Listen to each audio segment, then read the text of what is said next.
Major funding for these broadcasts has been provided by grants from New York Community Bank, AmTrust Title Insurance Company, Perfect Building Maintenance, M&T Bank, Customers Bank, Marks Paneth LLP, Capital One Bank, Collins Building Services, Meridian Capital Group.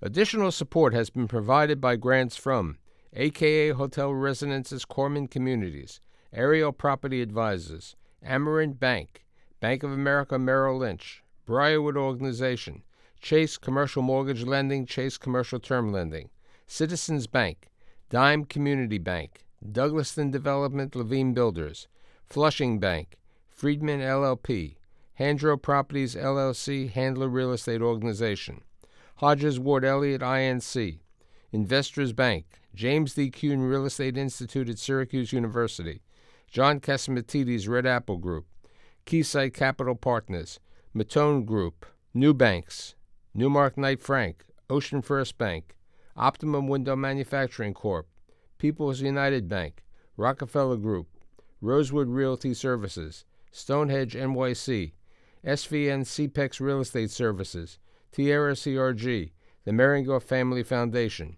and these friends.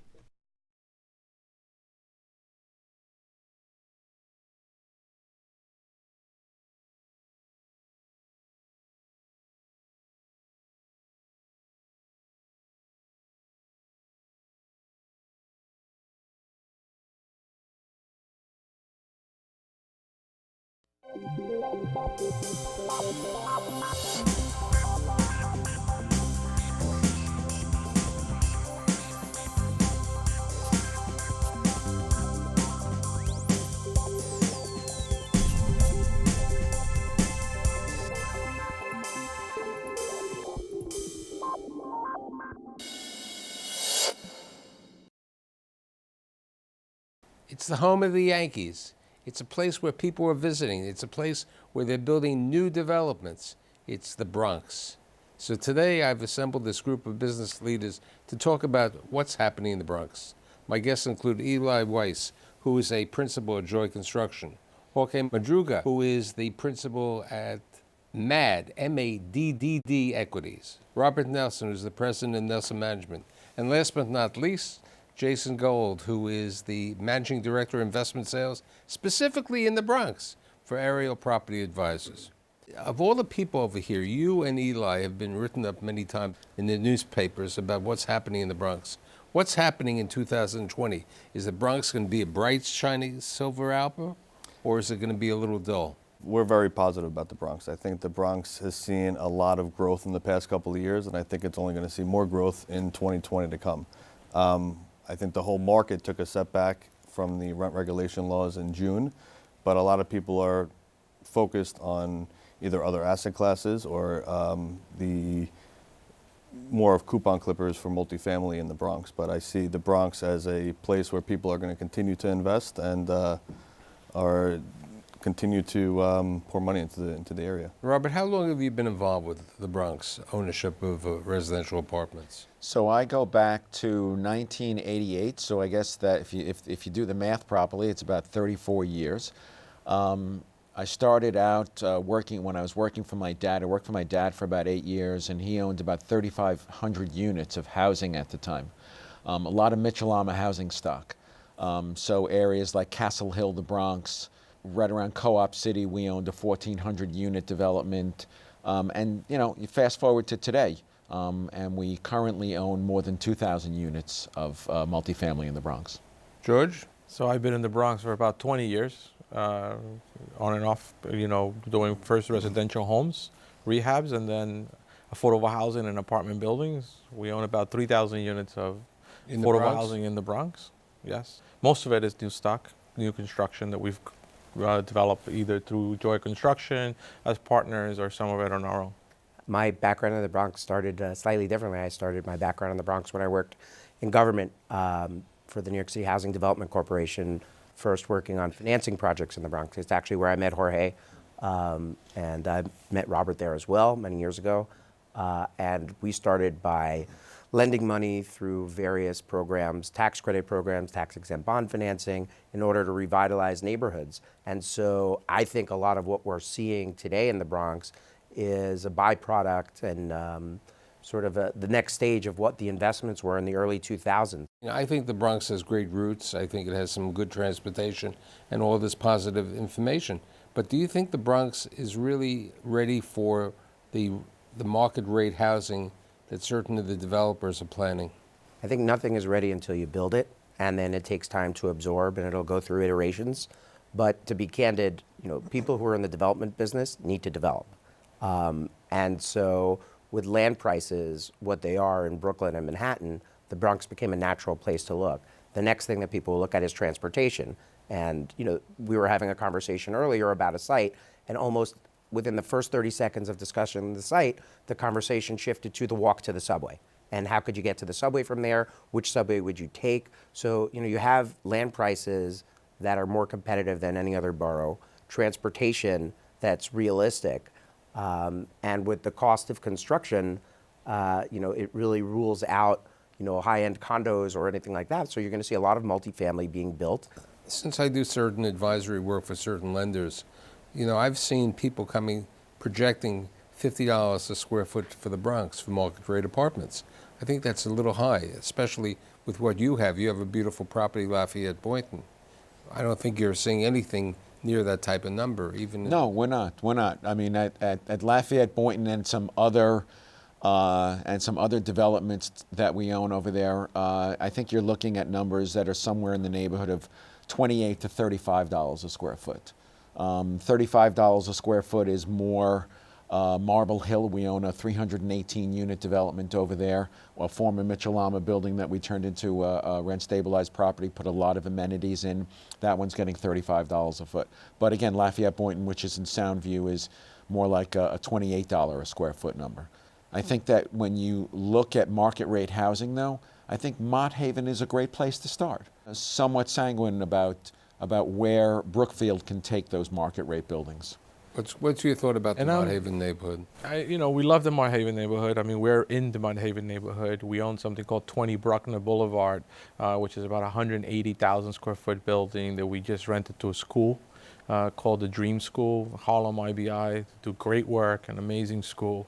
And we're in the middle of building out that school. That'll bring 1,500 kids to the area and 200 teachers, which are all going to need housing, all market rate housing, right? Because they make good paying jobs there.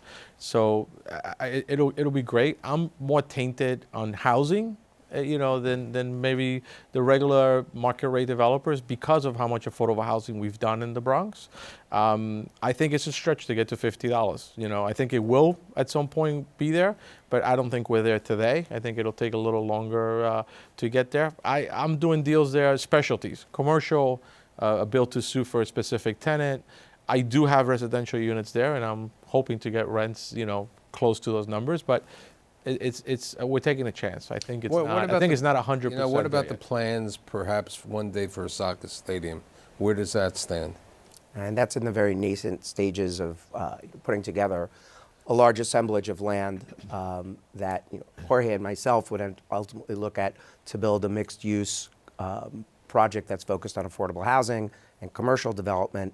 There have been discussions with the city and with the stakeholders that there could be enough excess land there where a stadium could be put in. But I think the concept comes back to excess land. Now, but one of the things that they were talking about are the additional stops on the Metro North in different places in the Bronx, which will make it easier for access on that.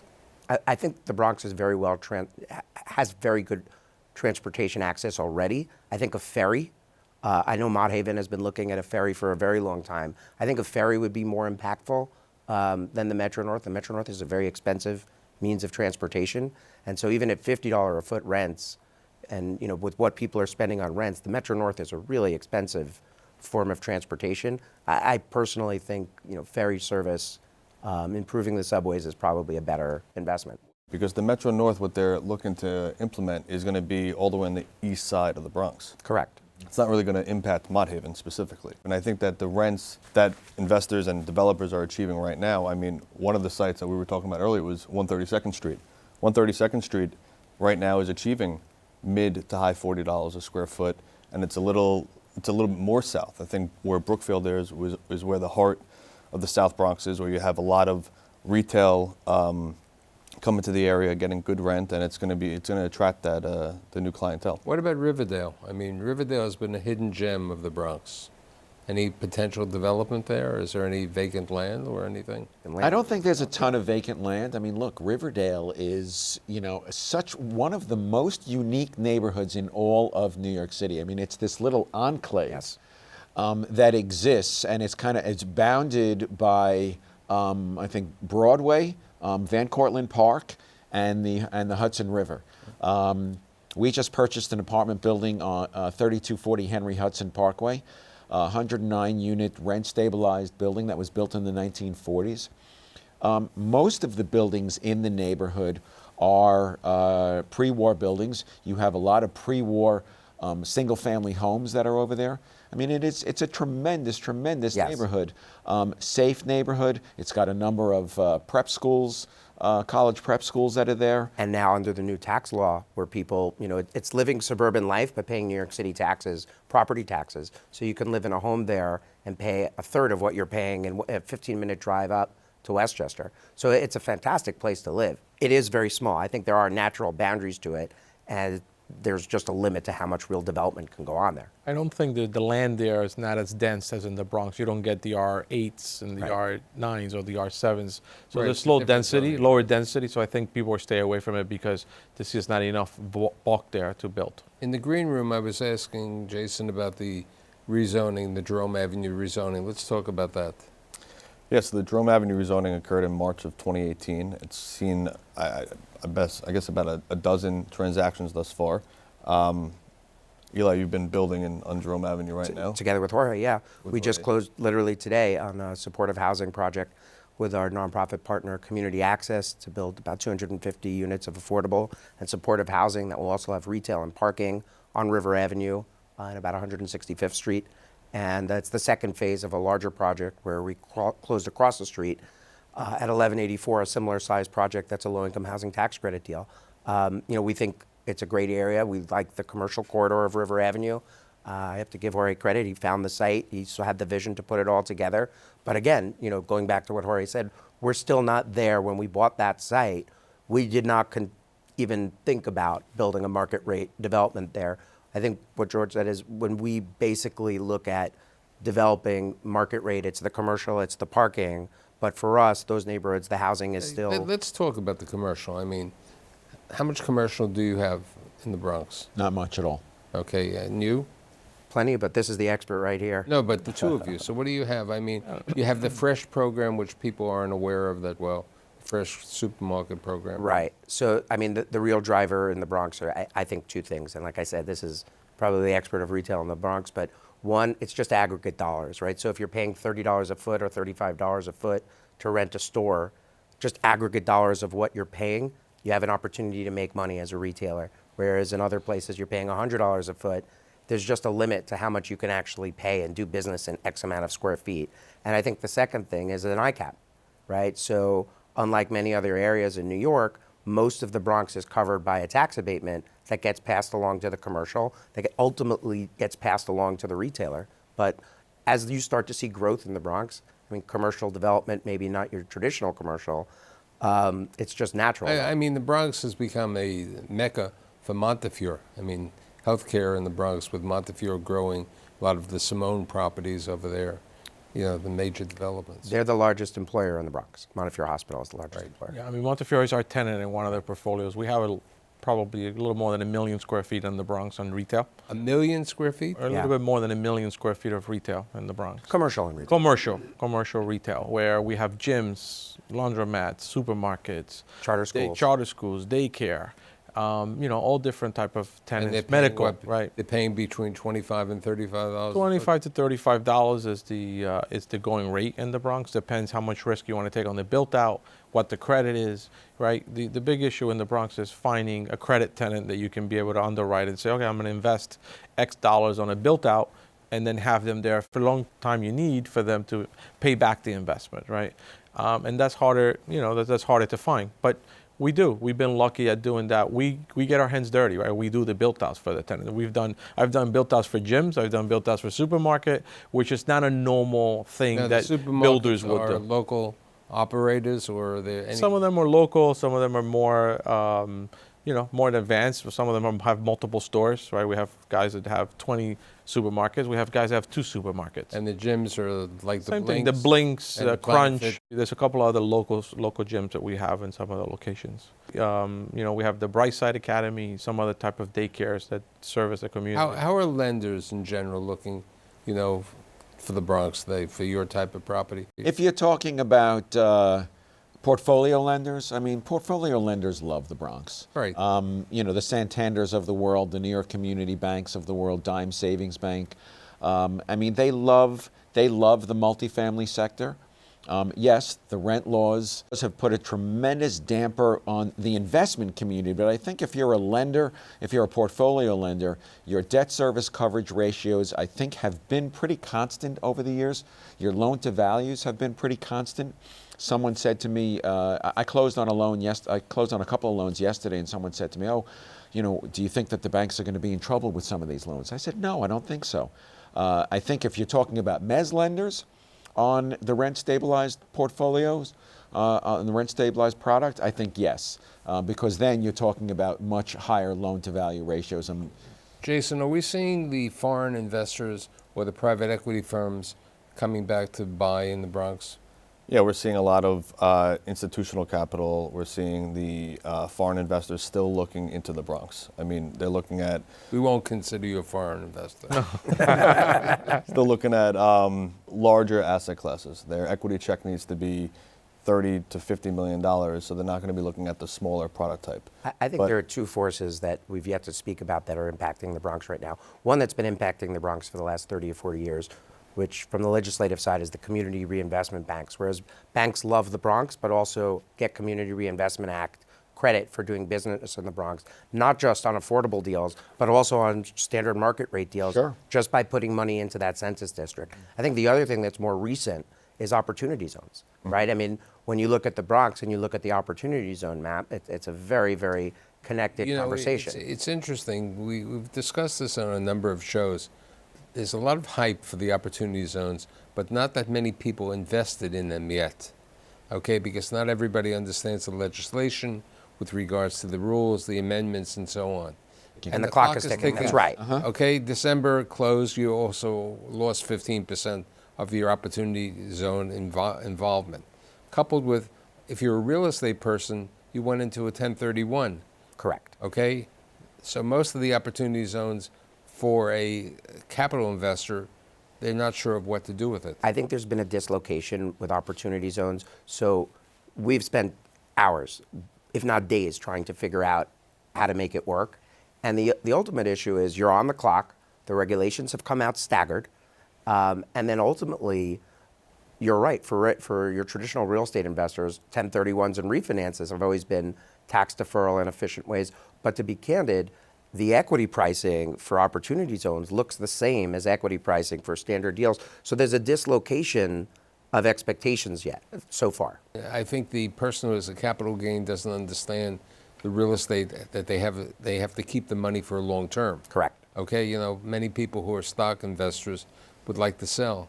Once you're in an opportunity zone, you're there for seven. The liquidity is... Liquidity, Yeah. Right. Okay, and liquidity is one, and then there's a possibility. When you're buying stock, you really don't get called for a capital call to make an upcoming investment, so it changes the perspective. From your roots in the Bronx, are we seeing any single-family, 2-family, and 3 or 4-family houses still being built in the Bronx? There are some being built. It's definitely surprisingly seeing an uptick on pricing on those, 2-family and 3-family homes. When we started in the Bronx, we were selling a 2-family home for $275,000 without subsidies, right? We just bought land for $20,000 a lot. We built it for $175,000 and we sold them for $250,000, $275,000, right? That same home today, you're selling for $600,000, $700,000 in some neighborhoods. In some neighborhoods, even higher than that.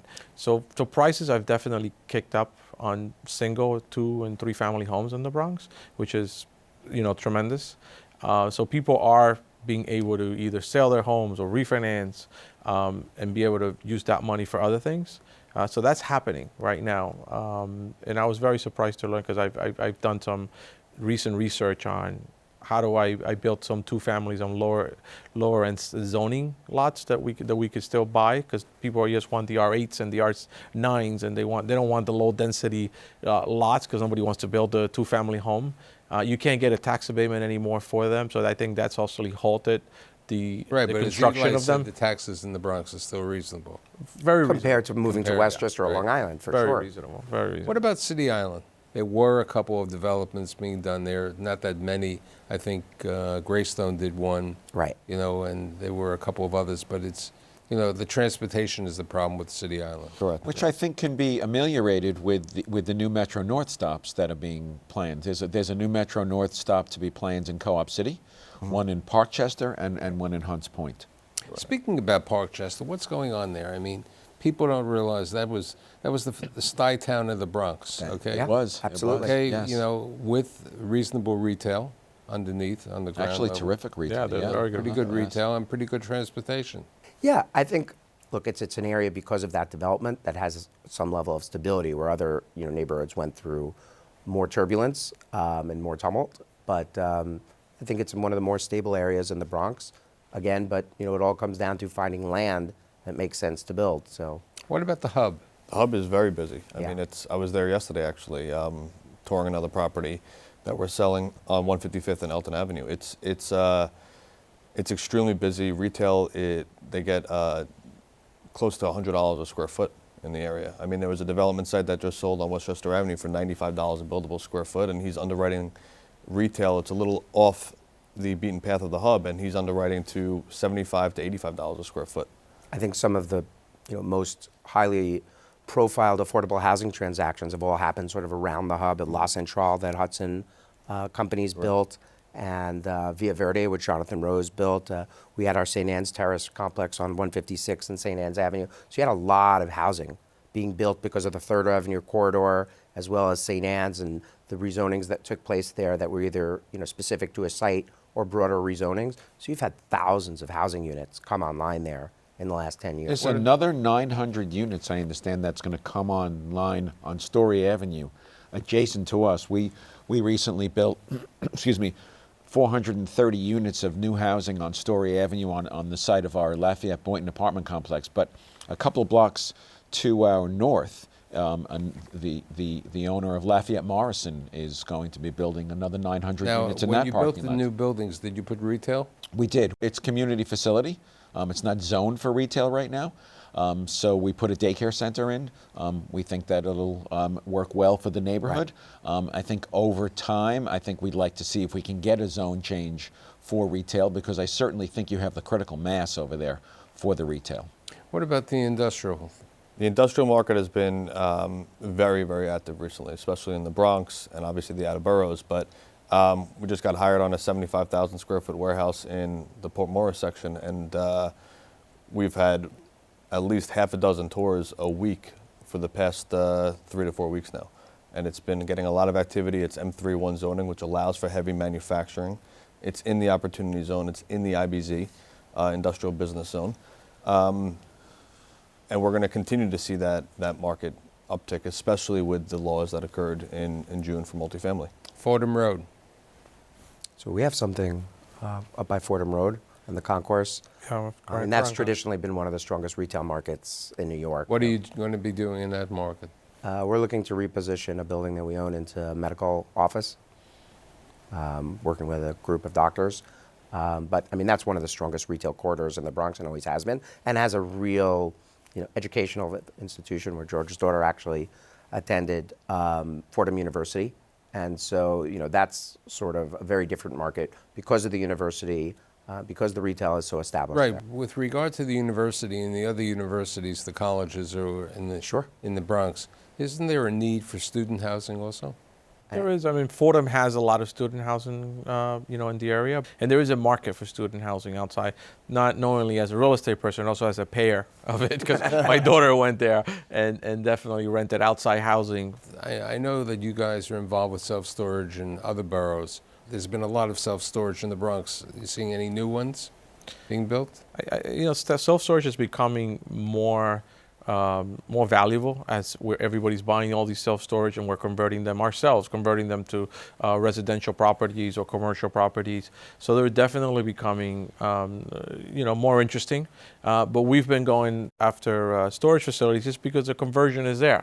Whether it's big M1 lots that we can rezone and try to get into affordable housing or housing, or it's a long-term investment where, as long as the property pays for itself and it's some type of return, we can hold it for a long time and eventually become sites. Basically, land banking for us as we're buying these storage facilities that become development sites. What about the industrial conversion to office? What's your thoughts about that? It's not really working in Brooklyn today as well as it is. They've been trying to do that in the Bronx. I think the ones that weren't able to land like a big anchor tenant and are trying to cobble together smaller and mid-sized tenants, that's a struggle. The ones that have gone out and gotten a government agency. I mean, we took a 180,000 square foot commercial building at 20 Bruckner Boulevard and did a lease for the entire asset to a charter school.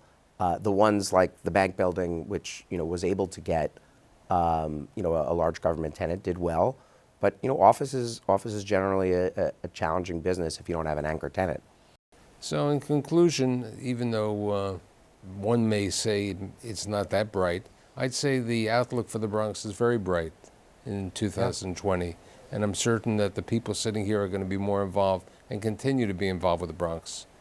And I'd like to thank Eli, Jorge, Robert, and Jason, and I'll see you next week.